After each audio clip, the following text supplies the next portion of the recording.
Welcome to Neeti IAS, an institution for UPSC or MPSC studies.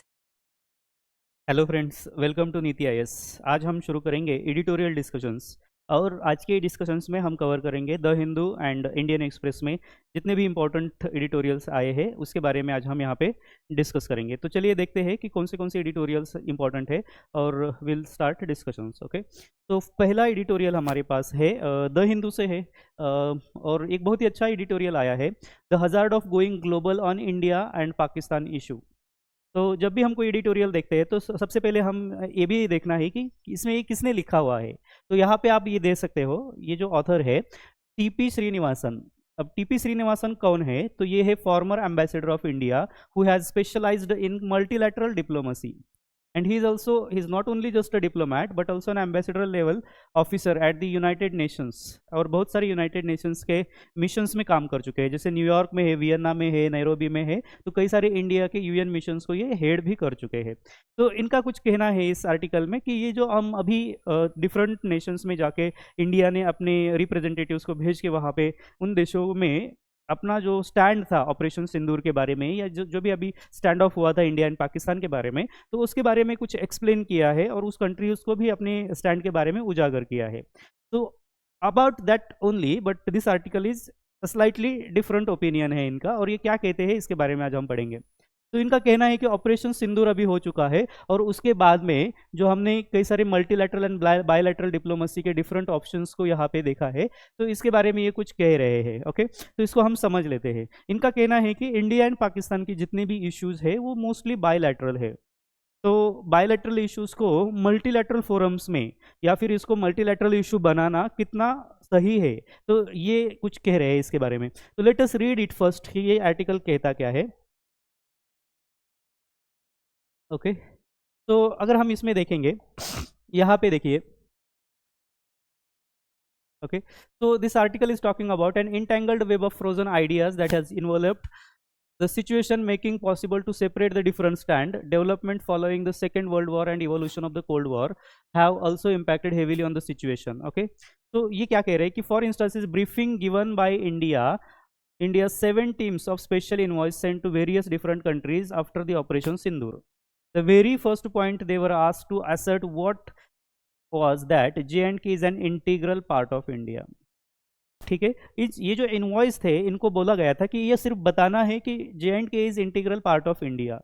Most countries, particularly those which do not follow the development closely, would look up to the literatures and the UN maps. बहुत सारे देश क्या करते हैं, जिनको ये issues नहीं पता है वो यूएन के मैप्स को देख लेते हैं, या उन्होंने देखा यूएन का लिटरेचर क्या कहता है, यूएन का मैप इंडिया एंड पाकिस्तान के बारे में क्या कहता है। डॉटेड लाइंस जो दिखाया है इंडिया एंड पाकिस्तान के मैप्स में, जैसे हम आगे भी देख पाएंगे कि यहाँ पे अगर हम मैप्स में देखते हैं तो ये जो भी लाइन्स दिखाई है, ये LAC है या LOC है, लाइन ऑफ कंट्रोल है, लाइन ऑफ कंट्रोल। तो ये यूएन के मैप में किस तरह से दिखाया गया है, इसके बारे में भी वो कंट्रीज अभी यहाँ पे देख रही है।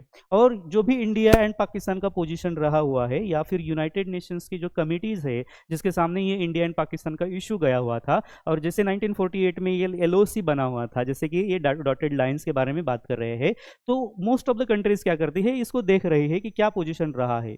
Two inscribed dotted lines represent the approximately line of control. ठीक है, line of control in Jammu and Kashmir agreed upon by both India and Pakistan. ठीक है, इन चीजों को ये कंट्रीज पहले देख रही है। The final status of J&K Jammu and Kashmir has not yet been agreed upon by the parties, ये भी वो लोग जानते हैं।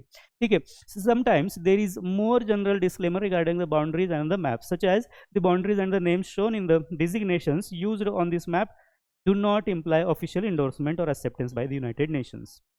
ठीक है, so therefore most countries would not make a commitment on the question of borders. At least they would tell us that bilateral solution is envisaged in the Shimla agreement would be desirable. देखिए, after this 1971 war we had signed Shimla agreement with Pakistan. Shimla agreement, अब इस Shimla agreement में क्या हुआ कि Pakistan India दोनों ने agree किया कि whatever the issues we have we will solve it bilaterally. Bilaterally यानी कि no third country mediation, third country mediation, and Pakistan will not take this issues into the United Nations. No United Nations, United Nations. ठीक है, although ये हमने agree किया था after Shimla agreement, but बहुत से बार हम ये भी देख चुके हैं कि पाकिस्तान कई बार इंटरनेशनल फोरम्स पे ये कश्मीर इशू को उठा ले लेता है। ठीक है, चलिए, लेकिन इस आर्टिकल में ऑथर का कहना ये है कि हम जब एग्री कर चुके हैं कि ये बायलैटरली है, तो फिर why do we go to the international fora to explain our stand, ये भी एक इशू है। अब दूसरी चीज़ इसमें ये भी है कि टेररिज्म की बात किया गया है, क्योंकि ये ऑपरेशन सिंदूर आया ही पहलगाम टेररिस्ट अटैक के बाद में। तो उस टेररिज्म में इंटरनेशनल फोरम में क्या यूनानिमिटी है, तो यूएन की क्या यूनानिमिटी है, यूएन का क्या अप्रोच है टूवर्ड्स द टेररिज्म, इसके बारे में भी हमें आगे देखने मिलेगा। आगे अगर हम देखेंगे कि one man department against the terrorism in Vienna, nothing more than the research post. अभी टेररिज्म के बारे में ये बात कर रहा है कि यहाँ पे टेररिज्म की डेफिनेशन भी नहीं दिया है कोई, नो डेफिनेशन, क्योंकि किसी एक कंट्री का टेररिज्म दूसरे कंट्री के लिए रिवोल्यूशनाइज्ड और रिवोल्यूशनिस्ट होता है। तो इसमें एक एग्रीड कोई डेफिनेशन नहीं आई है, और एक कंट्री 1% कमीशन इज देयर जिसमें ज़्यादा कुछ किया नहीं है टेररिज्म पे। ओके, आगे अगर हम देखते हैं, the support that India had given to the fighters in Africa and Sri Lanka pointed out that an example of the difficulty in defining the terrorism.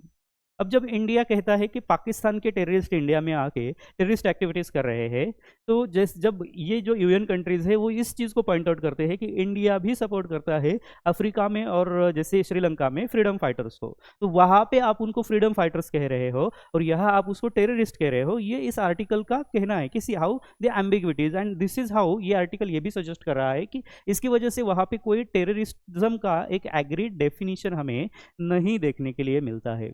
आगे अगर हम देखेंगे तो 9/11 के बाद जो टेररिस्ट अटैक हुआ, तो which considered the terrorism is confined in the west and the south Asia, centre stage in United Nations and Europe, it appeared that decisive actions would be taken to deal with the menace globally.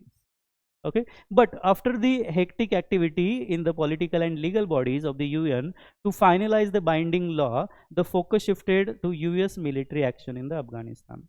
हालांकि जब 9/11 के बाद भी United Nations में कोई एक agreed solution नहीं पाया गया, individual countries for example US ने खुद का एक एक्शन लिया अफगानिस्तान में और फोकस सारा उसी के ऊपर शिफ्ट हो गया, which resulted in the ouster of the Taliban government in the Afghanistan. अब यूएन का अप्रोच क्या है, जरा इसके बारे में हम देखते हैं। तो UN security council has established several mechanism to combat the international terrorism. So under these, all member states are obliged to take the various economic and security measures to prevent the commission of the terrorist act. The Counter-Terrorism Committee of the Security Council was authorized to monitor and implement the overall plan. As for the action against the terrorists, this can be covered under the Article 51 of the UN Charter. तो ये Article 51 भी आप कभी ध्यान में रख सकते हैं कि UN Charter का Article 51 talks about the terrorist and the actions against the terrorist. Okay, which recognizes the inherent right of the self-defense if an armed attack occurs against the member state. ठीक है, चलिए अब आगे देखते हैं कि इस आर्टिकल में क्या कुछ कहा है। तो the application of this right in the case of terrorist attack is complicated, it can provide a basis for the state to take the action against terrorist groups that have attacked it. अब इसमें ये article ज़रूर आपको empower करता है कि आप उस ग्रुप के अगेंस्ट में आप एक्शन ले सकते हो, और इंडिया ने भी वही एक्शन लेते हुए India's position about the surgical strikes on the terrorist infrastructure will be judged as so to whether such action is appropriate and in accordance with the international humanitarian laws. ठीक है, तो अभी अगर हमारा एक्शन भी terrorist के खिलाफ हुआ है तो वो भी हम इसी के अंडर कवर कर सकते हैं। तो सिक्योरिटी काउंसिल का काउंटर टेररिज्म अप्रोच यहाँ पे हम देख सकते हैं। Whole of the society comprehensive है और होल ऑफ द सोसाइटी को कवर करता है। ठीक है, तो आगे अगर हम चलेंगे कि India does bring up terrorist attack to the Security Council, but Counter-Terrorism Committee has not taken up the clear position on this issue. So the new doctrine, so we find that the right of nations to treat a terrorist attack as the act of war, a new doctrine advanced by the India. तो India अब ये कह रहा है कि अगर कोई terrorist group India पे अटैक करता है या टेररिस्ट एक्टिविटी करता है तो हम उसको क्या कंसिडर करेंगे, it will be considered as the war on India और and act of war consider करेंगे। The cease fire along the line of control and India's restraint in crossing the LOC, even the conflicting situation factors which are likely to come in play in any discussions in the Security Council or other international fora on the India's strategic strikes. India special envoy may have faced these questions in discussions even with the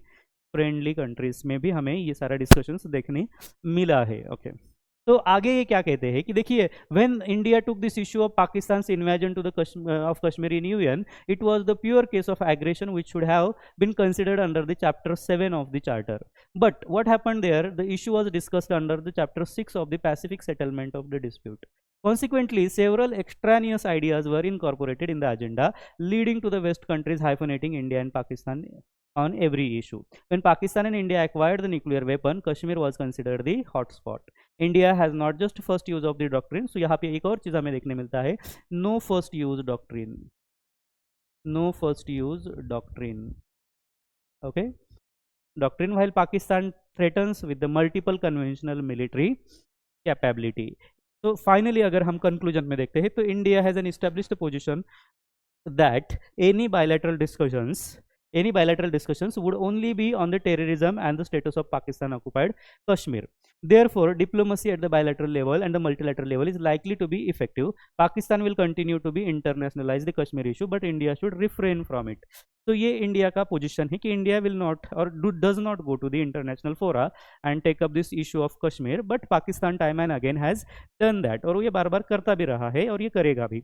लेकिन India के लिए क्या चाहिए कि India should not globalise it. Okay, so India has nothing to gain, इनका कहना है India has nothing to gain after this operation Sindoor, that by raising the concern internationally as its narrative has got entangled in several controversial concepts in the United Nations. So यही इस article का कहना है. तो अगर अब हम ये आर्टिकल जब पढ़ते हैं तो हमारे लिए फॉर द यूपीएससी और any for state PCS examination, तो ये किस पैरामीटर्स इसके इंपॉर्टेंट है या under which points they are important to us, तो ये अभी हम डिस्कस करते हैं. चलिए, तो आगे बढ़ते हैं. अगर हम इस आर्टिकल में देखते हैं तो हमें दो तीन चीज़ें देखने के लिए मिलता है. एक है India Pakistan relations and the Kashmir issue.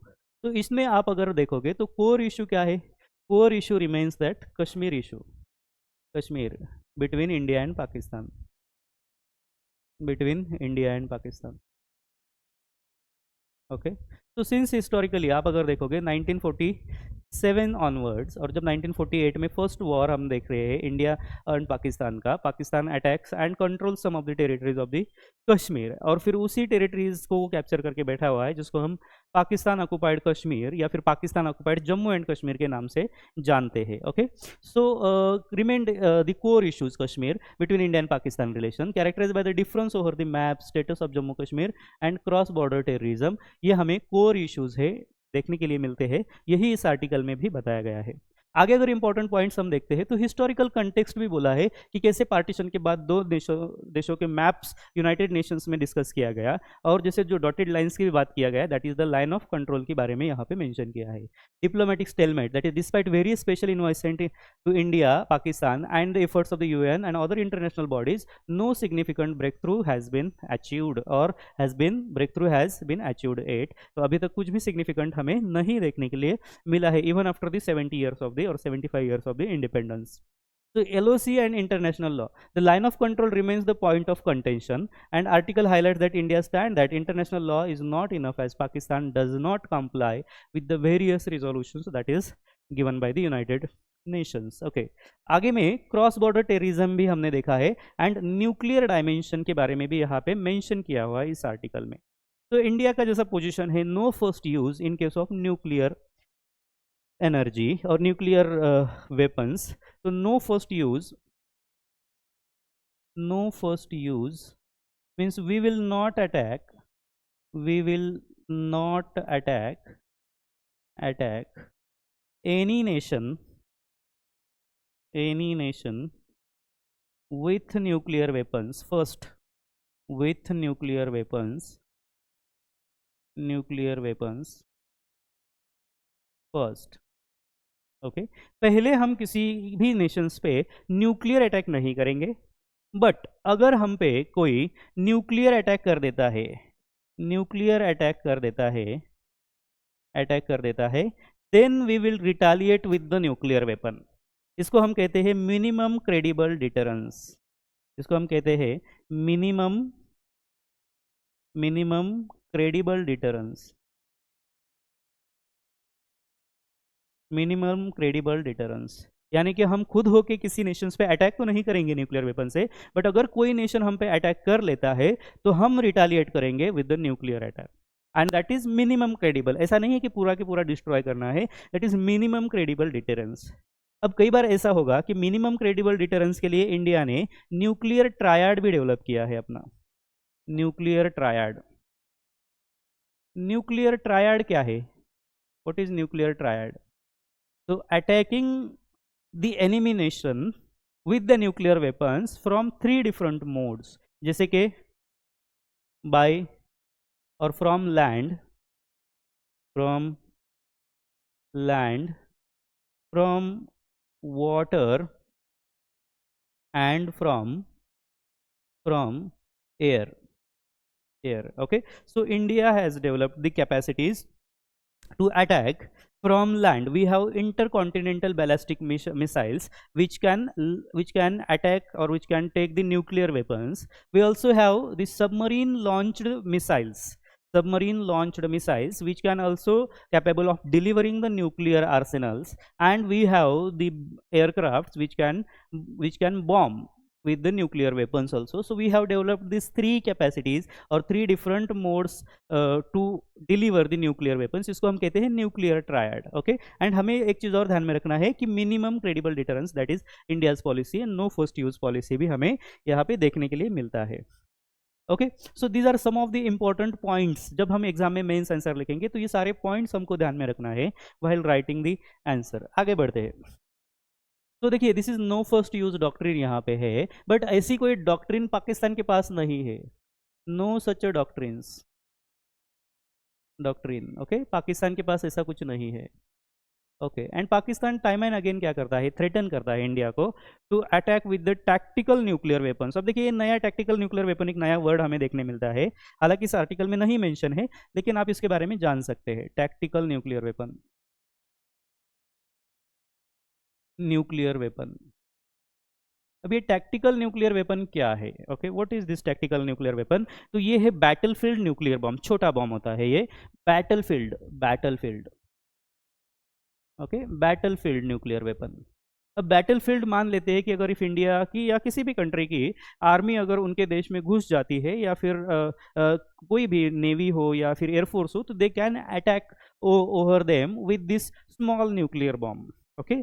तो this is tactical nuclear weapons that they have developed. But India का कहना है कि अगर if you attack any Indian personnel, may it be army, navy, air force, on anywhere, may it be our land और at any other place with the nuclear weapon, then we will retaliate with the nuclear, okay. So ये भी हमारे doctrine का part है, तो ये बहुत important है, यहाँ पे जान लेना इसके लिए, ओके। चलो आगे हम देखते हैं कि इंटरनेशनल इंटरवेंशंस के बारे में यहाँ पे क्या लिखा है या क्या बोला गया है। तो India prefers the bilateral solution, हमेशा ध्यान में रखिए, इंडिया एंड पाकिस्तान का जितने भी इश्यूज है, India prefers the bilateral solution, and it is not open for the resolutions of this India Pakistan issues, but on certain specific matters India is open for the international interference or interventions, and that is like Indus Water Treaty.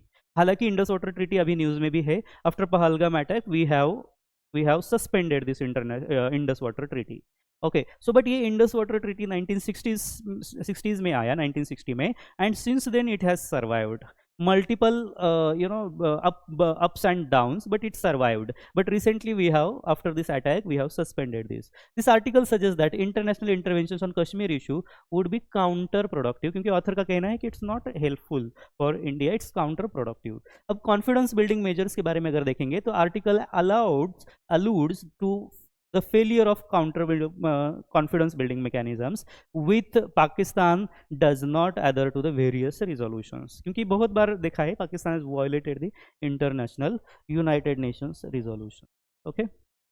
आगे अगर हम देखेंगे इस articles का क्या और कौन से पोजीशंस में हमें फायदा है इन केस ऑफ यूपीएससी, तो आगे देखिए, the global context of terrorism and international cooperation, some of the points हम यहाँ पे देखते हैं।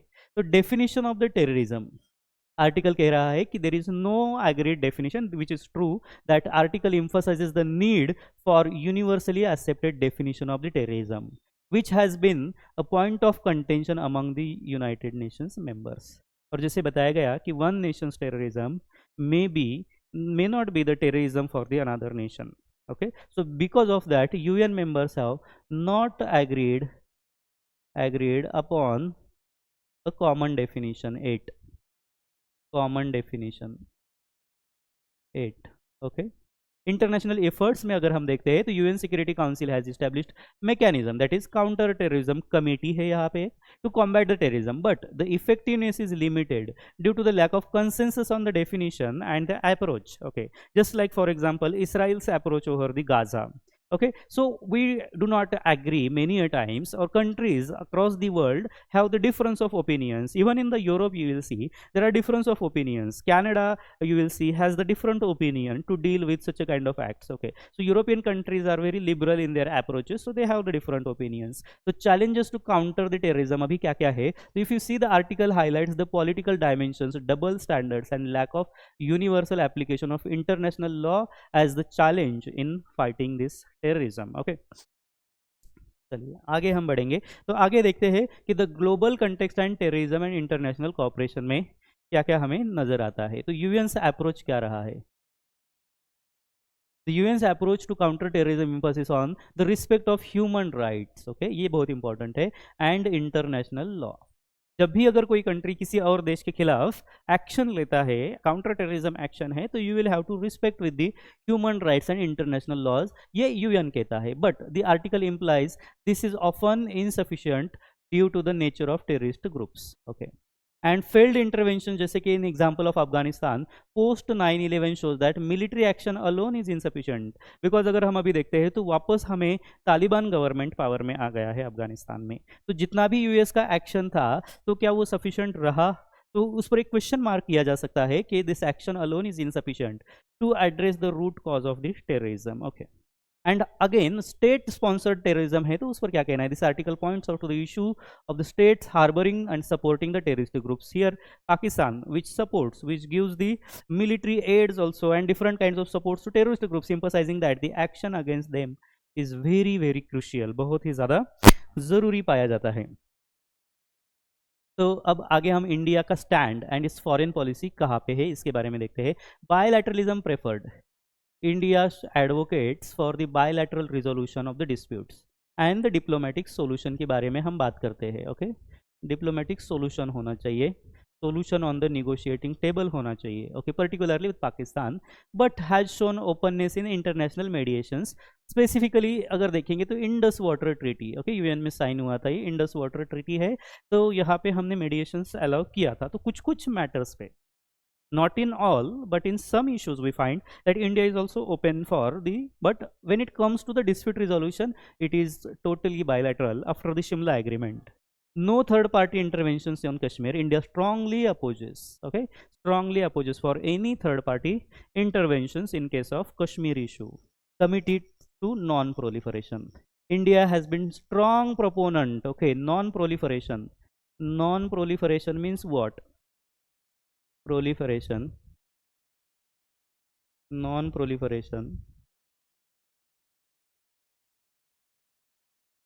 of the nuclear technology as well as weapons. Okay, ये एक ट्रीटी आया था 1965 to 68 के दरम्यान, ओपन था साइनिंग के लिए.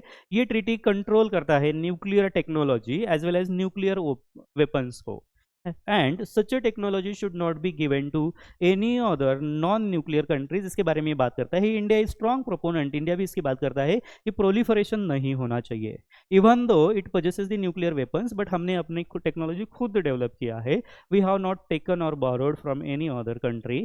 तो न्यूक्लियर और अदर न्यूक्लियर का यूटिलाइजेशन सिर्फ पीसफुल यूज के लिए, मतलब एनर्जी पर्पज के लिए होना चाहिए, और इसका प्रोलिफरेशन नहीं होना चाहिए इन case of nuclear technology and weapon grade nuclear energy. इसका प्रोलिफरेशन नहीं होना चाहिए, इंडिया का भी कहना है. ठीक है, आगे अगर हम देखेंगे तो प्रैग्मेटिज्म है India's foreign policy, and it is guided by pragmatism and national interest as seen in its approach in the various international agreements and the disputes. जहाँ पे आप देखते हैं कि ये हम होपफुल रहते हैं कि ये हमें करना चाहिए डिप्लोमेटिकली. मल्टीलैटरल में अगर देखते हैं तो India is active in multilateral forums like United Nations and other international bodies to address the global issues जैसे टेररिज्म भी है, तो हम क्या करते हैं कि solution through the diplomatic means. Even Ukraine Russia issues के बारे में भी अगर हम देखते हैं तो भी इंडिया कहता है कि ये एक डिस्कशंस डिप्लोमेटिक सॉल्यूशंस के थ्रू सॉल्व करना चाहिए। ओके, सो यूपीएससी में कौन सी इंपॉर्टेंट पॉइंट्स इसमें कवर किए जा सकते हैं? एक तो है कि ये international relations theories, PSIR optional में भी इंपॉर्टेंट है। ओके, और अगर हम देखते हैं तो सिक्योरिटी स्टडीज़ में ये इंपॉर्टेंट है, डिप्लोमेसी एंड गवर्नेंस में अंडर दिस पॉइंट्स ये आर्टिकल हमारे लिए इंपॉर्टेंट बन जाता है। और अगर सिलेबस की बात करें तो सिलेबस में आप देखिए कि ये की पॉइंट्स हमें ध्यान में रखना पड़ेगा। India Pakistan and Kashmir issue, cross border terrorism issue, nuclear dimension that is no first use doctrine and Pakistan nuclear weapons as a dangerous aspect. Global terrorism भी है, lack of universal agreement on the definition of the terrorism. UN security council के political differences भी यहाँ पे देखने मिलते हैं, double standards भी हमें देखने मिलते हैं। India's foreign policy favours the bilateral solutions of the dispute specially with the India and Pakistan, actively participates in the multilateral forum in UN and maintains the pragmatic approach guided by the national interest. हम आगे रखते हैं या सबसे आगे इसको देखते हैं। ओके, सिलेबस पॉइंट्स में अगर देखते हैं तो जीएस पेपर 2 इंटरनेशनल रिलेशंस में ये ज़्यादा इंपॉर्टेंट है, जहाँ पे India and its neighbours and its relations, bilateral regional and global groupings में भी आप इसको ऐड कर सकते हो, effective policies and politics of development and developing countries on India's interest and important international institutions agencies and fora and their structure and mandate. So basically paper 2 में आप इसको एक्सपेक्ट कर सकते हो, या फिर किसी भी question related to India Pakistan, तो some of the points from this article will be utilized in writing the answer.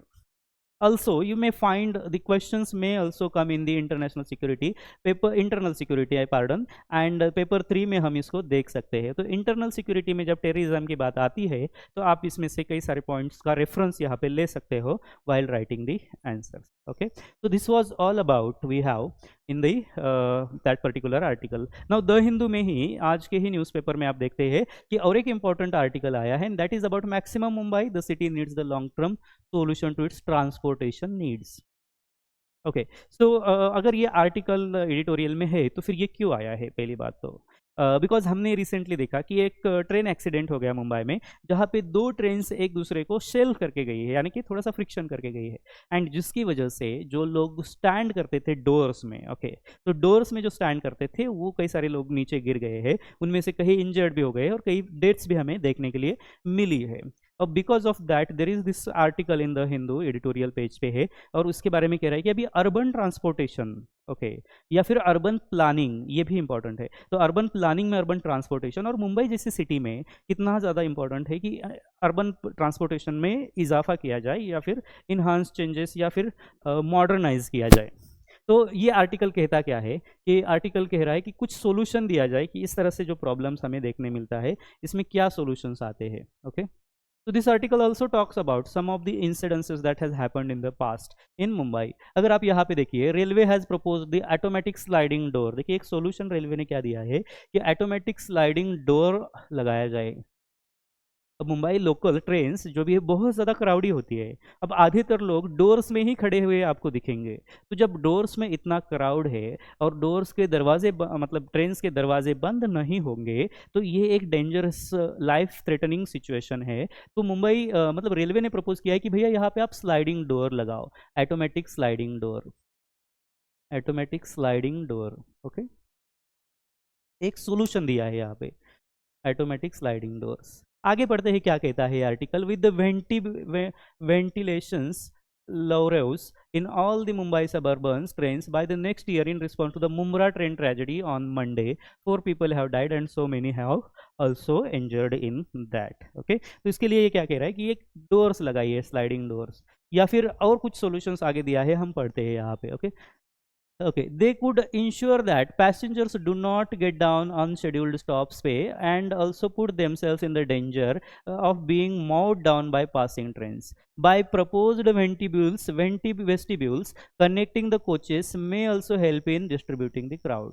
यानी कि यहाँ पे एक और सोल्यूशन ये दिया गया है कि जो दो ट्रेन के डिब्बे हैं, मुंबई लोकल की ट्रेन में अगर आप कभी गए हो तो ये दो ट्रेन के डिब्बे एक दूसरे को कनेक्टेड नहीं है, तो ये वेस्टिब्यूल्स यानी कि दो ट्रेन एक दूसरे को कनेक्ट किया जाए सो दैट अगर किसी डब्बे में ज़्यादा क्राउड है तो वो डिस्पर्स करने में मदद किया जाएगा। तो इसके लिए भी एक सोल्यूशन दिया है। अब जापान की बात करते हैं तो ईच स्टेशन में then need a few enforcers who could shove the crowds तो in the doors could shut. अब जापान में क्या है कि स्टेशंस पे कुछ लोग एम्प्लॉय किया गया है जो कि लोगों को अंदर दबाया जाएगा जहाँ पे डोर्स क्लोज होने में मदद करेंगे। Okay, while the footboard traveling is indeed a dangerous safety issue, it is not an outcome of dangerous overcrowding in Mumbai trains. For vast number of people, the train offers the least expensive travel options. Not too long ago, the dangerous overcrowding resulted in the infamous stampede at Ilfiston Road Station in Mumbai. तो देखिए मुंबई में 3 different lines है जिसको हम कहते हैं, एक harbour line है, दूसरी है सेंट्रल लाइन एंड तीसरी है वेस्टर्न रेल लाइन। तो ये तीनों लाइंस पे देखते हैं कि हम कई बार मल्टीपल जगह पे हमको इस तरह के इंसिडेंसेस देखने मिलता है। और 2017 में there was this Elphinstone road station पे एक स्टैम्पेड हुआ था जिसमें भी हमें कई सारी डेथ्स देखने के लिए मिला था। Okay, so we see this in 2017 at this Elphinstone road station. Multiple deaths are common along all these 3 rail lines in Mumbai. Okay, जिसके बारे में मैंने आपको बताया, Central Harbour and Western Rail Line. Many are hit by the trains while crossing the tracks. Instead of using the roads and the bridge, people are crossing the lines, and because of that some of them have hit by the train also. Okay, and they are also died because of the train accident. Mumbai trains has been, आगे अगर देखते हैं आप, so if you see next, Mumbai trains has been as an inevitable part of extreme urbanization. अगर आपको दूर तक travel करना है या अर्बन अब सबर्बन सेशंस में जाना है तो आपको मुंबई लोकल यूज ही करना पड़ती है, because roads are over crowded, you can not travel by the road, it will take so long to reach. Okay, so people are travelling from you see Palghar, Dahanu, Virar to the south Mumbai for example in the Churchgate area for the jobs. Here अगर आप central line पे देखेंगे तो डोंबिवली, कर्जत से लेके लोग travel करते हैं. This is far from the central Mumbai और south Mumbai. And on the harbour line you see Panvel से लेके लोग ट्रैवल करते हैं डेली बेसिस पे. Okay, so because this is the last mile solution, और कोई सोल्यूशन हो ही नहीं सकता यहाँ पे फिलहाल के लिए एज अ अल्टरनेटिव. तो इस आर्टिकल में कुछ अल्टरनेट डेवलप करने की जरूरत है, ये भी बताया है. अल्दो आप यहाँ पे देखते हैं कि मेट्रो रेल डेवलप तो किया है, लेकिन metro rail is not the substitute, because metro line अभी पूरी तरह से कवरेज नहीं दिया है एरिया को. ओके, तो यहाँ पे आर्टिकल में आप पाओगे कि कुछ फेरी लाइंस भी, जैसे कि वाटर ट्रांसपोर्ट की बात किया गया है, water transport can be the alternate solution. Okay, तो आगे बताता है कि टू व्हीलर्स पहले नहीं दिखता था लेकिन अभी काफ़ी नंबर्स में दिखता है. रोड की सिचुएशन काफ़ी अच्छी बेहतरीन हो चुकी है. While metro promises the to decongest the city, but this services are very lower. कहीं सारे छोटे छोटे एरियाज में ही हमें मेट्रो दिखती है, पूरे एरियाज में मेट्रो अभी तक नहीं बनी है. तो आगे ये बता रहा है कि along with the doubling the efforts of the structuring the city from north south network with the commuters movement dictated by the time, planners should consider expanding the ferry transport, that is water transport की बात यहाँ पे कर रहे हैं, जो कि cheaper भी है and possibly more eco friendly भी आपको नजर आएगी. Okay, so this is also one of the important point इस आर्टिकल में हम देख सकते हैं. ठीक है, चलिए, तो ये आर्टिकल हमारे लिए किस किस पैरामीटर में यूपीएससी के लिए इंपॉर्टेंट है तो इसके बारे में अभी हम डिस्कस करेंगे. ओके, तो अगर आप देखते हैं तो यहाँ पे आप यहाँ पे देख सकते हैं कि कौन से इंपॉर्टेंट इश्यूज यूपीएससी मेंस में हम यूज़ कर सकते हैं. ओके, सो मुंबई ट्रांसपोर्ट के बारे में है. ओवर क्राउडिंग है, यानी कि दिस इज अर्बन ट्रांसपोर्टेशन है. ओवर क्राउडिंग है leading to the fatal incidences. Mumbra train tragedy आप एग्जांपल लिख सकते हो recently in the UPSC mains. आप इसको केस स्टडी के तहत भी यूटिलाइज कर सकते हो. ओके, अनसेफ फुटबोर्ड ट्रैवलिंग की बात किया गया है. इनएडेक्वेट इंफ्रास्ट्रक्चर की भी बात यहाँ पे है कि railway at capacity, limited road bridges से कई बार लोगों को क्रॉस करना पड़ रहा है पटरी, and because of that people are meeting the accident with the train. Urbanisation impact है, unprepared urbanisation leading to the transportations woes and tragedies. क्योंकि अर्बनाइजेशन प्लान्ड हो तो कई बार ये रिड्यूस होने में मदद होता है. ओके, चलिए, तो प्रपोज्ड सॉल्यूशंस क्या क्या है कि railway upgrades the automated sliding doors and ventilation louvres plus vestibules. Okay, vestibules मतलब ये इस तरह से है कि दोनों कोचेस को कनेक्ट किया जाएगा, जैसे यहाँ पे कनेक्ट किया है, इन दोनों कोचेस को यहाँ पे आप देखेंगे कि ये कनेक्ट किया जाएगा so that people can commute from one bogie to another bogie and it will help in decongesting. Okay, and इस तरह से स्लाइडिंग डोर्स लगाया जाएगा जिससे कि पूरी तरह से क्राउड अंदर चला जाए and nobody will be on the door, so nobody will travel on the foot doors. Okay, urban planning long term solution की हमें यहाँ पे ज़रूरत नज़र आती है। एंड इंटीग्रेटेड अप्रोच में अगर देखते हैं तो better planning to reduce the tragedies, improve urban governance, ये सारे पॉइंट्स हमें यहाँ पे एज अ सॉल्यूशन के तहत आप लिख सकते हो even in the mains answer writing. कौन सा जीएस पेपर में ये फायदेशीर होगा, तो जीएस 1 में आप देखेंगे अर्बनाइजेशन है and their problems and remedies. GS 3 में अगर आप देखते हो तो ये इंफ्रास्ट्रक्चर में भी आप इसको आंसर्स में इंक्लूड कर सकते हो, एज इथिक्स में भी केस स्टडीज के तहत आप इसको यूज कर सकते हो। ठीक है, okay, now we have the next article and this is also from the Hindu and बहुत अच्छा आर्टिकल है। ऑथर के बारे में पहले हम जान लेते हैं कि ये आर्टिकल लिखा किसने है। तो अगर आप यहाँ पे देखते हो तो के बी उषा, तो K B Usha, she is the associate professor at JNU, associate professor of Centre for Russia and Central Asia Studies, School of International Studies in Jawaharlal Nehru University New Delhi. Okay, अब इन्होंने ये आर्टिकल लिखा है the end game in Russia Ukraine war. Okay, तो basically जब हम ये article पढ़ते हैं या नेम भी पढ़ते हैं तो एक चीज़ ज़रूर हमें समझ में आती है कि ये आर्टिकल किसके बारे में है, रशिया यूक्रेन के बारे में होगा। ओके, जब ये आर्टिकल रशिया यूक्रेन के बारे में है तो इनका कहना क्या है, रिसेंटली क्या कुछ नया हुआ है, क्या यहाँ पे कुछ पीस प्रोसेस हुआ था। यस, तो इस्तांबुल में 2 मीटिंग्स हुई है पीस प्रोसेस पे और उसके बाद ये आर्टिकल लिखा गया है। तो ये आर्टिकल कहता क्या है ये हम पढ़ेंगे, बहुत ही इंफॉर्मेटिव आर्टिकल है, हमारे लिए बहुत इंपॉर्टेंट है। ओके, कुछ चीज़ें प्रीलिम के लिए भी हमारे पास इंपॉर्टेंट है, जैसे कि इस आर्टिकल में आप देखते हैं ऑपरेशन स्पाइडर वेब के बारे में बात किया है। Okay, operation spider web, simply prelim में क्वेश्चन पूछा जा सकता है, operation spider web was related to which of the following, और ये इसका आंसर ये होगा कि यूक्रेन का यह ऑपरेशन था। ओके, सो चलिए अभी हम पढ़ते हैं इस आर्टिकल को। तो on June 1, Ukraine executed Operation Spiderweb drone strike on Russia bases. They sent shock waves just ahead of the second round of peace talks in Istanbul and NATO's Eastern Flank Summit in Vilnius. Okay, as the Russia-Ukraine war is in the 4th year, with the mounting human and economic cost and rising global pressure for the diplomatic resolution, an end game is in place. The revival of Istanbul peace process and renewed engagement by the key international players have reoriented the attention towards the diplomacy.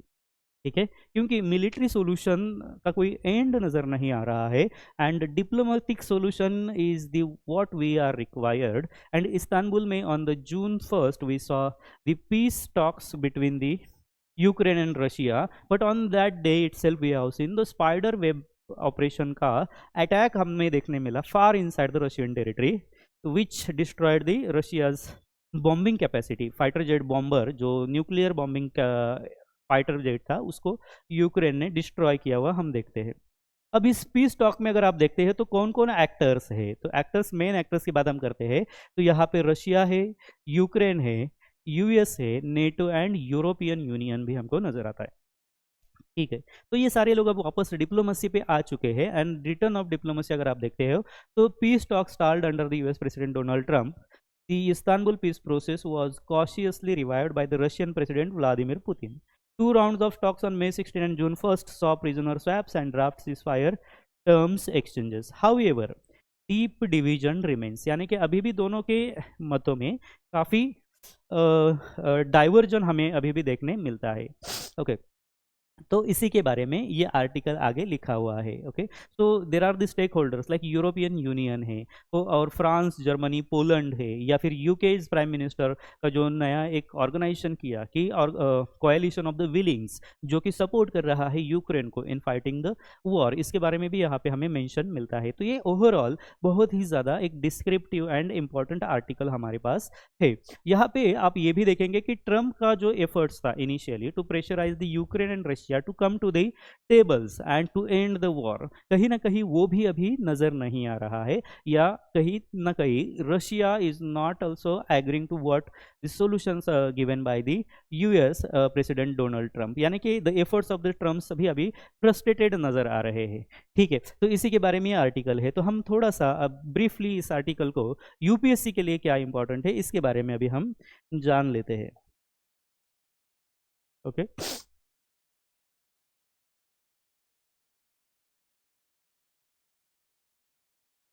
ठीक है, तो Ukraine war and geopolitical landscape, यहाँ पे आप देखोगे operation spider web, operation spider web, and in this operation spiderweb, drone strike by Ukraine on the Russian bases are the part of second round of peace talks in Istanbul and NATO and East EU Ukraine summit in Vilnius. Okay, ये इसका discussion का भी part रहा है। Ukraine seeks a durable peace to prevent the future conflicts and end of the war. Okay, Ukraine चाहता है कि एक लॉन्ग लास्टिंग सॉल्यूशन मिले। Russia's primary goal is to frustrate any durable peace and ensures its security. Okay, यानी कि Russia नहीं चाहता कि कोई भी सस्टेनेबल सॉल्यूशन निकले, बट वो ये चाहता ज़रूर है कि अपनी सिक्योरिटी को इंश्योर करे। The broader western posture is to continue supporting Ukraine, the broader western posture is to continue supporting the Ukraine until Russia is strategically defeated, यानी कि western nations will continue their supports to Ukraine until and unless कोई एक agreed solution भी हम निकाल लेते हैं। Okay, Ukraine war and geopolitical landscape में आप देखिए EU and NATO designates Russia as the state sponsor of terrorism. Okay, however, see, US was very cautious in doing this. US interest in ending the war is due to avoiding the damage to America's reputation. The war created the instability in the Europe, global economy के लिए भी instability create किया है, and fuels the Russophobia in the world. Escalations risk are rising as Ukraine steps up the drone attacks. Military aid, sanctions and diplomatic isolations are the key Western tools against the Russia. ये हमें अभी तक देखने मिला है कि sanctions हो गया या फिर मिलिट्री एड्स दिया गया है यूक्रेन को। जब Trump came to power in 2024, now the Trump signal that America first, and based on that America first policy, US stopped rather giving the aid to Ukraine. But however, the European countries under the leadership of UK Prime Minister and the President of France, we have seen this military aid continued to the Ukraine. आगे challenges क्या है? So there are other challenges. Q's peace process proposal, that is diplomatic resolution, is rejected by Moscow. And there is deep division between both the sides. For example, Ukraine is also asking for giving or taking the control of Crimea, whereas it is not on the plate for the Russia. Russia demands that Ukraine drop its NATO membership demand. Okay, so Russia is saying Ukraine will no longer will join the NATO organization and it's denazify, and Russia is also asking that to denazify Ukraine. That means Western supporters are in the Ukraine, so they should go away. Okay, Ukraine's insistence that regaining all its territories including Crimea. Okay, and Western powers like US and NATO refuses to accept the Russia's core demand, including its veto over Ukraine's NATO membership. Okay, ये भी Western countries नहीं agree कर रहे हैं. So there is no prospect of peace deal in the immediate future. तो इससे एक ही चीज़ नज़र आती है कि peace होगा या नहीं होगा. तो ये immediate features में कहना बड़ी मुश्किल बात है. Okay, so role of external powers, आप इसमें देखिए US and its allies are funding Ukraine war efforts, although there were some challenges in funding this, because we had seen the visit of President Zelensky of Ukraine to the US, and there was the diplomatic spat between the leaders of US and Ukraine, and then they threatened to stop this military aid, and they could start it only when the Ukraine could sign the mineral deal with the US. So this all we have seen. US policy is to create a complex foreign policy challenges and seek the swift and to its disenvoy between Moscow and Beijing. अब US क्या चाहता है कि US focus करना चाह रहा है Indo Pacific पे, rather than having the attention over Ukraine and Russia. US want to shift its attention over the China. US views Russia's nuclear power as the necessary deterrent. Okay तो ये भी एक US का अपना different stand रहा है अभी under this new presidentship. Consequences of conflict क्या है? राइजिंग ह्यूमन कॉस्ट हम देख रहे हैं, रिफ्यूजी क्राइसिस है, इकोनॉमिक क्राइसिस तो है ही, ग्लोबल इकोनॉमिक डिसरप्शंस है, increased risk of further de-escalations and proxy wars we can see, and ongoing conflict creates the frightful endgame with the deep security fears and historical grievances. Global peace, stability and prosperity is at its risk. Okay और इसका कोई solution अभी तक हमें नज़र नहीं आ रहा है। चलिए आगे बढ़ते हैं। नया एक आर्टिकल है, बहुत ही इंफॉर्मेटिव आर्टिकल है। हालांकि यूपीएससी के लिए डायरेक्टली इसमें से पॉइंट्स तो नहीं यूज़ कर सकते, लेकिन प्रीलिम में आपको ये बहुत ज़्यादा हेल्पफुल हो सकता है। मेंस में while writing the answers you can take help of some of the points out of this article. ये आर्टिकल कहता क्या है?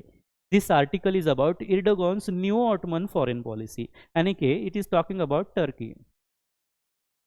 ओके एंड दिस कंट्री का evolution in the historical foreign policies में क्या क्या चेंजेस रहे हैं, ऑटोमन एम्पायर के अंडर क्या था, बिटवीन जो बीच में डिफरेंट गवर्नमेंट्स आए हैं उनका foreign policy approach, and now under the Erdogan who has also change the constitution and made its government from parliamentarian government to presidentialship government. Okay so parliamentary democracy को उन्होंने खत्म करके presidential government बनाया हुआ है, and he has acquired the huge powers under his own hand and now he is dealing with all the different issues. Although ये article ये भी बताता है कि Erdogan had promised so many economic reforms to the nation, but he has not able to deliver that also. Okay, and अभी आगे अगर देखते हैं तो आर्टिकल में मेंशन किया है कि नेक्स्ट 2028 में there are elections in the Turkey, but since this authoritarian nature and the laws they have made, so the promising candidate who was for the opponent's candidate for 2028 election, who was the mayor of Istanbul, so this president have arrested this year itself. That means he is eliminating the any credible opponents in his country. Okay, nevertheless on the foreign policy terms it is talking about the liberal policies under the different governments after the Ottoman. Okay, since the Ottoman Empire was talking about having good contacts and relations with the Islamic countries, however, the later governments have liberalized its approach in under the secularism and connected its economy with the European country. Okay, but now under this Erdogan, who is again try to reconnect its economies with the Islamic nations. For example, if you see recently the standoff between India and Pakistan, Turkey actively supported the Pakistan. Also, if you see in the Syria, Turkey actively supported the opponents of the Bashar al-Assad, and it also helped to come them in the power. However, when it comes to Kurdish, those who are the Kurdish people in Turkey also, Turkey suppressed the Kurdish, and there are the Kurdish organization and the people in the Syria and also in Iraq. Turkey tried to create the buffer zone in that, and they suppressed the Kurdish demand for different Kurdistan. Again, if you see the conflict between Armenia and Azerbaijan,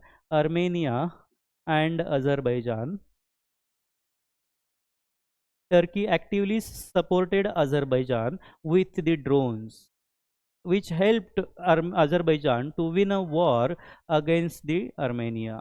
Okay, so this is how Armenia, although both the nations are former USSR, but since the Russia is busy in Ukraine conflict, could not give the active support in Armenia, and here Turkey supplied the drones to the Azerbaijan. This is also one case. इस article में ये भी mention किया है कि Turkey brought S-400 missiles from Russia. Okay, and this purchases also annoyed the NATO nations including the US. However, Turkey managed to calm their aspirations. इसकी भी बात किया गया है।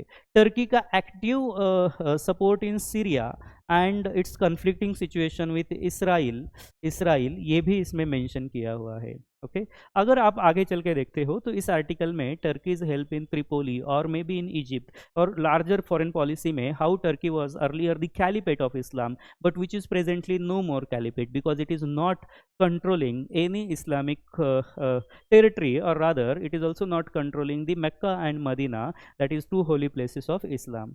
So basically earlier it was the leader of Islamic world, but now under the Erdogan wanted to revive that and trying to connect with the most of the Islamic nations globally. तो ये article overall इसी के बारे में है। हम अगर इसमें देखते हैं तो हम कुछ जिस्ट इसके बारे में पढ़ेंगे और हमारे लिए क्या इंपॉर्टेंट चीज़ें हैं ये भी मैं आपको आगे इसमें बता देता हूँ। तो इसका जिस्ट ये है कि इतिहाद ए इस्लाम, that is unity of Islam, was declared a foreign policy doctrine of the Ottoman sultan Hamid II, who reigned from 1876 to 1909. During this period, the Constantinople sought the Muslim unity against the enemies in the West. Okay, so this was the policy Ittihad-e-Islam. Okay, Mr. Erdogan did not blindly follow this Ittihad-e-Islam. He was aware that Turkey is no longer the caliphate. Okay, it's not the caliphate now, and doesn't enjoy the politico-religious command over the Muslim world presently. Geopolitically, it is a fraction of what used to be the Ottoman Empire.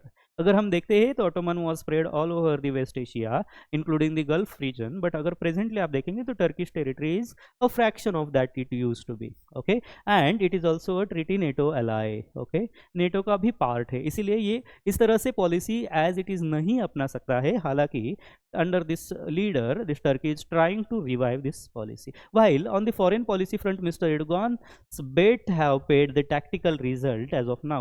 It is to be seen how Turkey is going to build on these gains for long-term strategic dividend. So recently it is also seen that this leader changed the name of the country from Turkey to Turkiye. Okay, so they have changed the spelling and pronunciation. Turkiye now they are calling itself as. Okay. So for us, since this article, this country, and again in the news, so for us we need to know where is these locations and the region around the Turkey. Okay, so this is the Turkey's map, and this city is Istanbul. You will find here. Okay, so Istanbul is the Constantinople, earlier Constantinople. You will see this. Here is the Black Sea, and here is the Sea of Marmara. Sea of Marmara. Sea of Marmara. Okay, and there are two small straits in between. Can you notice these straits here? There are two small straits. This is one strait, and there is also this is another strait. Okay, so these straits are connecting. This strait is connecting Sea of Marmara with the Black Sea, and this strait is connecting Sea of Marmara with the Aegean Sea. Okay, so you must know the names also. This is Bosphorus Strait. Bosphorus Strait, and this one is Dardanelles Strait. Dardanelles Strait. Okay, Dardanelles Strait, Sea of Marmara, Bosphorus Strait. You should remember this. Okay, again, if you see here is the Mediterranean Sea, and Turkey is the part of this Mediterranean countries. Okay, and in the neighbors you have this Caucasus region. Okay, and here is the Georgia, Azerbaijan, Armenia. In the conflict of Azerbaijan and Armenia over the Nagorno-Karabakh region, this is the Nagorno-Karabakh region here, Turkey actively supported Azerbaijan, providing with the drones. Okay, and also Turkey provided drones to the Pakistan as well. But here in the Azerbaijan against the Armenia, where Armenia faced the huge losses in the war. Again, you see Turkey is bordering with the Iran, Iraq, and Syria, and this region is the Kurdish population. So Turkey tried to create the buffer zone in this region. Okay, and actively supported the rebels in Syria who were against the Bashar al-Assad government. Finally, they toppled this Bashar al-Assad government, and now there is the new government in Syria. Okay. Whereas now if you see this Turkey and this larger West Asian region, so here Turkey also trying to revive its relations with Egypt, with this Qatar, and also Kuwait, and here Turkey is also actively supporting Pakistan. You have seen that in the India-Pakistan conflict, Turkey has helped or taken the position from the sides of the Pakistan. Okay, so for you it is very important to remember the neighboring countries, the seas and the oceans it is bordering to. Okay.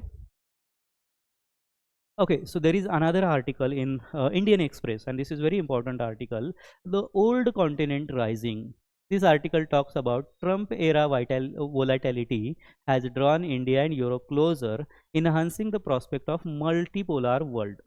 This article is written by C. Raja Mohan under the name of Raja Mandala. Okay, he is the writer, distinguished fellow at the Council for Strategic and Defense Research and contributing editor on international affairs for the Indian Express. तो आप इनके articles कई बार आप देखोगे और बहुत ही अच्छे articles होते हैं, mostly on the international affairs. ये आर्टिकल कहता क्या है? ये आर्टिकल इसके बारे में है कि presently foreign external affairs minister is travelling to Europe and prime minister is traveling to Canada for G7 summits. So because of these new visits, what are the new opportunities are going to come for the India? और इसी के बारे में ये article भी कहता है और इसके बारे में हमें यहाँ पे ब्रीफली मेंशन भी किया हुआ मिलता है कि नए agreements that is going to come up with the India. The importance of India Europe free trade agreements okay now looks within the reach. अभी ये नजर आ रहा है. ट्रम्प्स ट्रेड वॉर्स हम देख चुके हैं. The proposed Middle East economic corridor aims to reshape the Eurasian connectivity and secures the alternate supply chains amid US China rivalry. The India EU trade and Technology Council established in 2023 advances cooperation in AI, quantum computing and outer space and green technologies. Okay, तो briefly इसी के बारे में हमें ये articles mention मिलेगा. यहाँ पे आप पाएंगे that the Prime Minister and the Jaishankar, the External Affairs Minister, is visiting Europe and Canada respectively.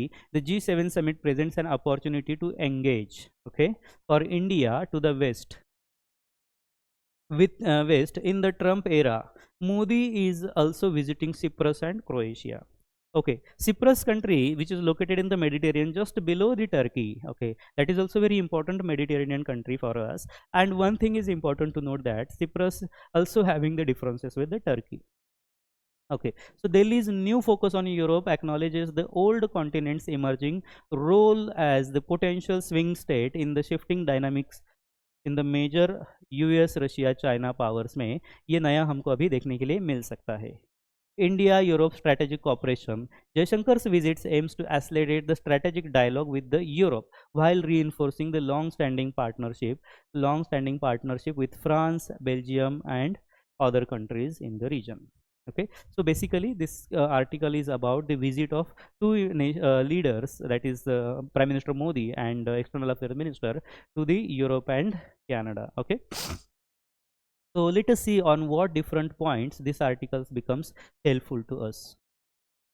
Okay, so basically this will cover the international relations, right, and this is the part of paper 2 in GS paper 2.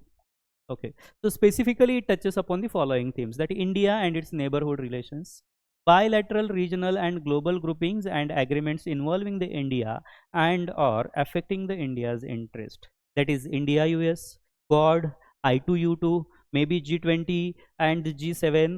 Like these groupings are very important for us, and this is the part of our GS2 syllabus. Important international institutions जैसे कि UNSC है, G7 है, G20 है, ये भी यहाँ पे हमें मेंशन हुआ मिलता है और इसका इस्तेमाल हम आंसर राइटिंग में एक्टिवली हम कर सकते हैं. ठीक है, तो जियोपॉलिटिकल शिफ्ट यहाँ पे इस आर्टिकल में हाईलाइट किया गया है. A shift from unipolar to a multipolar world with the US no longer the sole super power. Since the Trump came to power under this MAGA, that is making America great again, and they are withdrawing from most of the international organizations and international politics. So role of India is the positioning itself as the major pole. ये हमारे लिए एक opportunity है in the multipolar world, engaging with the diverse partners such as US, Europe, Middle East, Central Asia, ASEAN and also Quad and I2U2. De-risking and diversification. Countries like Germany is seeking the de-risk of its supply chains and diversify the partnership away from over-reliance on China. Okay, historically supply chains are over the China and leading to the greater engagements with the India. EU India strategic partnership के बारे में यहाँ पे बात हुआ है. EU and China, India are strengthening its ties across various domains including trade, security, technology and green transition. Okay, the article mentions the ongoing negotiations for India EU broad based trade and investment agreement BTIA. हालांकि इस पर पहले भी सवाल पूछे जा चुके हैं. प्रीलिम में भी ये BTIA मेंशन था जब से इसका इनिशिएशन हो चुका है, as well as agreements on the secure the connectivity. And recently हमने देखा है कि एक AI समिट के लिए prime minister had travel to France and the French president and prime minister Modi had together inaugurated that summit. Okay, challenges क्या क्या है इस आर्टिकल में मेंशन किया है. The article notes the transition traditional multilateral institution जैसे कि G7, UNSC एंड G20 are becoming less effective, leading to the rise of minilateral and plurilateral groupings. Okay, economic corridors emphasizes the developing economic corridors and enhancing the physical and digital connectivity for trade and investments. जैसे कि हम देख रहे हैं कि India EU का एक economic corridor की बात चल रही है. Europe and US dynamics. Europe is seeking the greater strategic autonomy. Yes, since the under the Trump USA is not relied upon, now Europe is seeking its autonomy from US while valuing its strategic ties. The article touches upon the Europe's concern about US foreign policy and the diplomatic issues. ये article Russia Ukraine conflict के बारे में भी बात कर रहा है. The conflict has accelerated the Europe's re-evaluation of its security and economic strategies, leading to the greater engagements like the partners with India. Trust and value, India's democratic value and trusted partnership are seen as an advantage in the current geopolitical landscape. So these all points are going to be very much important while writing the answers in the mains. Okay. So there is another article in Indian Express, and this is very important article in case of historical background. अब ये article लिखा क्यों है? There is the reason behind. Because Indian Air Force officer Shubhanshu Shukla, okay, on Wednesday ये travel करेंगे space में. So this will only second Indian to travel the space. The first being the Rakesh Sharma in 1984. Okay, so on April 3, Rakesh Sharma on Soyuz T11, on Soyuz T11, Soyuz T11, Rakesh Sharma became the first Indian to travel in the space. Okay, so यहाँ पे एक story दिया हुआ है about the Rakesh Sharma, and there were two test pilots that India had selected in 1984. One was the Rakesh Sharma and another being the Ravish Malhotra. And out of these two, they were sent for the training at Yuri Gagarin Training Center in Russia. Okay, and after the training, one of that was selected for the flight, and that was the Rakesh Sharma. However, the Ravish Malhotra was the part of the ground crew member. Okay, so here is different activities that Rakesh Sharma and his team performed in the space had mentioned. For example, they clicked the number of photographs from the space, including the photographs of the Andaman and Nicobar Island and the region around, to find the shale oil and shale gas in the region. They also clicked and surveyed the region of the Ganga Basin, Himalayas, and the other areas over the Indian subcontinent. Okay, so apart from that, Rakesh Sharma also performed the yoga at the International Space Station. They also took some of the efforts for medical experiments greater towards learning more about the effects of microgravity on human physiology, including muscles and the cardiovascular system. One experiment actually began 3 months before liftoff, with the Sharma and Malhotra switching from Soviet fitness regime to one based on yoga. Okay, तो ये दोनों ने yoga based अपना physio cardiovascular system को किस तरह से strong रखा जा सकता है इन द स्पेस, इसके बारे में भी एक्सपेरिमेंट किया था. ओके, नाउ अगर आप देखते हैं तो ये सिंबोलिज्म है कि now Rakesh Sharma spend time in the space when India space programme was in infancy and ISRO was decades away from even contemplating sending an Indian to the space. Okay, so अभी अगर इंडियन अगर स्पेस में जा रहा है तो ये हमारे लिए एक बहुत अच्छी अपॉर्चुनिटी है to have the enhance the diplomatic relations and also learn and enhance our technologies for the human space flight in the coming days. The planners were very much conscious of the massive symbolic importance. Sharma was sent to space with a small amount of soil from Rajghat, okay, and also portraits of Mahatma Gandhi and Jawaharlal Nehru, President Zell Singh and Prime Minister Gandhi, and the then Defense Minister, later President R. Venkatraman as well.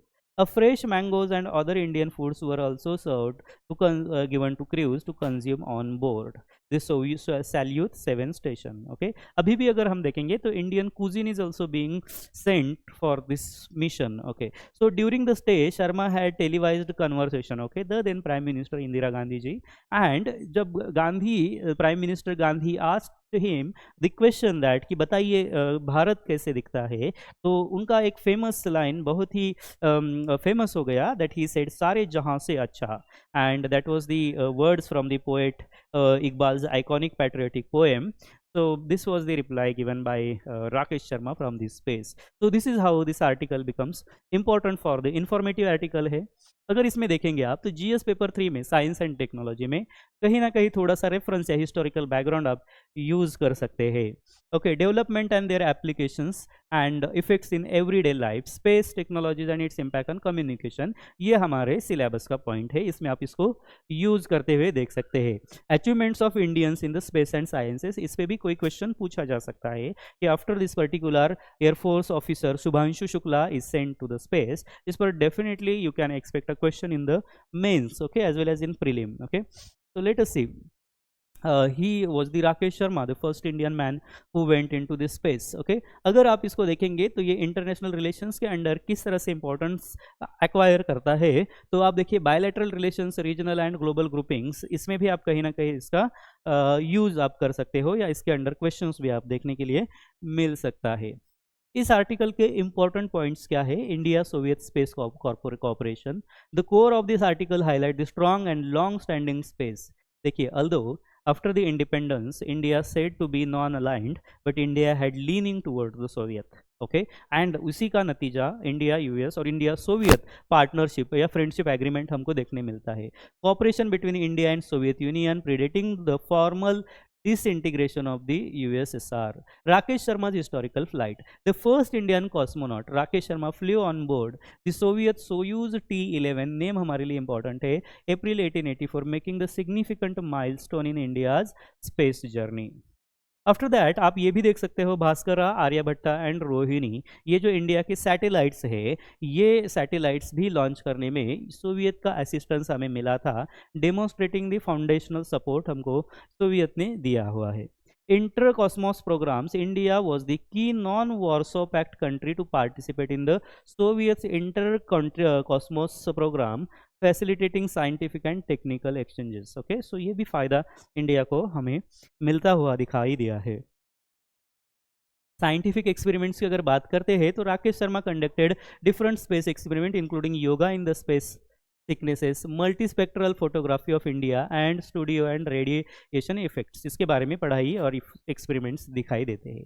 Technical transfer cooperation involve significant transfer of technological knowledge, training of Indian scientist and provision of the equipments, ये भी यहाँ पे mention किया हुआ है.